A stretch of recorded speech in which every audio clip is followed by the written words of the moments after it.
Hello there and welcome to the channel, and in this video I'm going to be telling you my top 5 cold hardy exotic tropical effect plants for shade. I think I got all the adjectives right there, and don't forget it's just my opinion, so if you have any disagreements or anything you'd like to add or give me your choices for cold hardy tropical effect hardy exotic plants for the shade, you can do so by putting out in the comments. Anyway, my first one is arguably the king of colour for the exotic shady garden. That is the Coleus, sometimes known as Plectranthus Scutelloides. Scutelloides. Who comes up with these names? Scutelloides. Native from Southeast Asia and all the way through to Australia, the Coleus Scutelloides is an absolutely magnificent plant, and I have to be honest and say, I mentioned this was cold hardy. It is not cold hardy. It is totally non-cold hardy. You will need to bring it in. You will need to take some cuttings, but I'm going to include it. I'm including it because it is the very best plant for shade, for colour. Not in the flowers. The flowers are not particularly interesting, but the foliage is absolutely spectacular. There are a huge amount of cultivars for you to choose from, and it's absolutely superb. You cannot put it in the sun, it will just fade, and the colours, it can bleach, it doesn't work very well. It has to be in deep shade, so full shade all day. You can plant them out as soon as the threat of a late frost has passed, and if you get them in at the beginning of the season, some of these cultivars can reach a height of up to 1 metre tall, although on the whole you probably get these grown to about 18 inches. But absolutely phenomenal plant for colour, absolutely recommend it. And yet no, it's not hardy, but I am going to put it into my cold hardy exotic tropical effect garden because it's absolutely brilliant. Love it. So thoroughly recommend that. That is my first recommendation of my top 5. Now I wonder what number 2 will be. Well, number 2 is easy, and luckily we're back to properly winter hardy plants, and that is the ferns. And I'm not going to pick out one particular fern. There are a huge range to choose from. My favourites are though the tree fern, Dicksonia antarctica, absolutely superb, and that will tolerate full shade. But to be honest with you, I do grow it in full sun as well, but you just need to be sure your irrigation is correct, because it will need a lot more watering if it's going to be in full sun. And all this information is based on grown plants in the UK, so I know you fellas in America, oh, say, can you see? You know, you can get some extremely hot temperatures out there, and then tree ferns are not suitable for planting in full sun. But for the UK, tree ferns, superb. I also like the Japanese painted ferns. They don't get very big though, but if you're bored with green with your ferns, then those are worth a look at. There are some really lovely varieties, but they don't get too big. Again, they'll get to about 18 inches tall at most, but some beautiful metallic colours on those foliage, so I do recommend those. And Dryopteris wallacea, again a really lovely plant. I particularly like the sort of the dark mid-rib that runs through the front. Really good. But of course there are plenty of ferns for you to check out. Those 3 are my favourites, and you know, if you've got ones that, you know, you've got those big shuttlecock ferns, was it Matusia?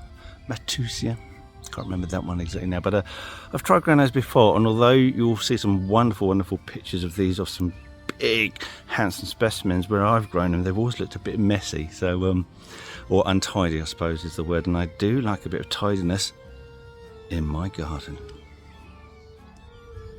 Number 3 are the cultivars of the rather dull looking Fatsia japonica.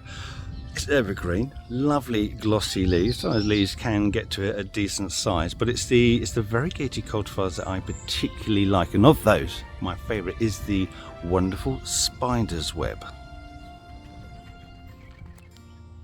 It is fully hardy, it is evergreen, it requires moist yet well-drained soil. It will tolerate full sun, it will tolerate full shade, which is what we're talking about today, and mature specimens can reach a height of up to 3 meters. But whatever you think of it, I think it's amazing, and it stands out like a sore thumb just with a little bit of light on it. It's a really good choice, and I love it.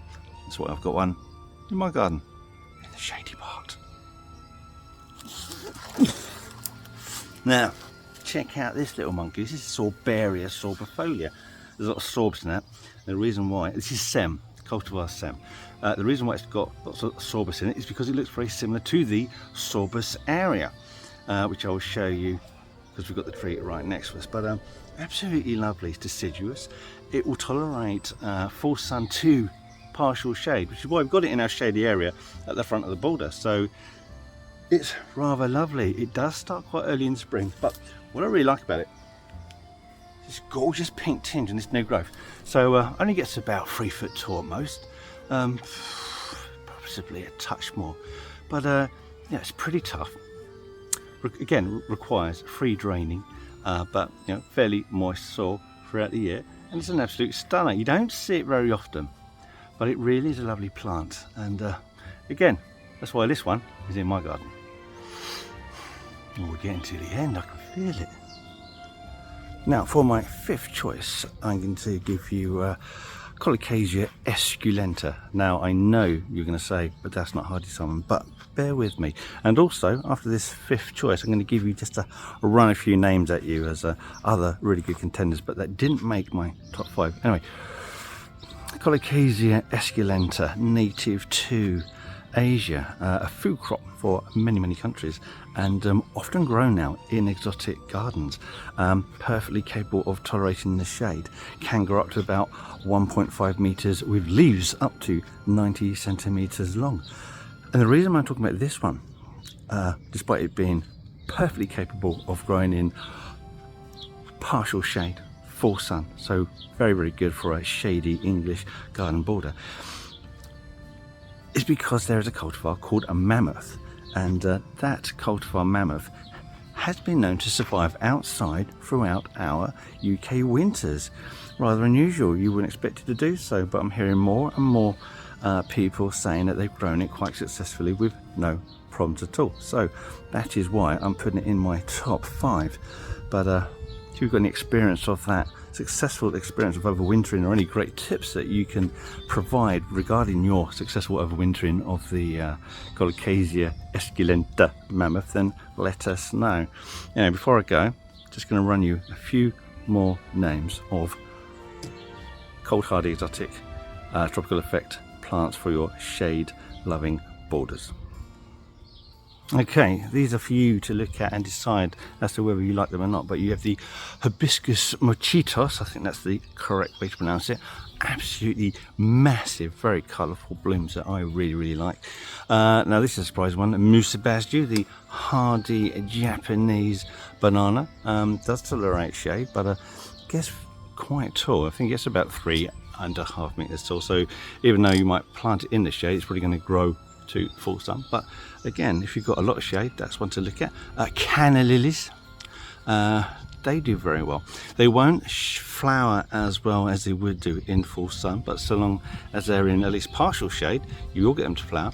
And I think for tropical effect, probably Cleopatra is my favourite cultivar. I'm going to leave that with you. And thanks for watching. Thank you for getting to the end of the video. And like I say, if you've got anything you'd like to add, anything that you would like to comment on, then do so. Just put that in the comments. Anyway, thanks for watching. We'll see you in the next video. And I'm going to enjoy my lovely chair in the sun. And don't forget hostas, especially some of the more attractively coloured leaves, and especially these, which are your giant leaved hostas, whose leaves themselves are almost as big or bigger than your own head. Well, if you enjoyed that, we've got plenty more videos for you to look at. Just have a quick search into our video library. Otherwise, you can check on this one here. And if that's not your cup of tea, try that one there. Enjoy these while I've still got the energy to do them.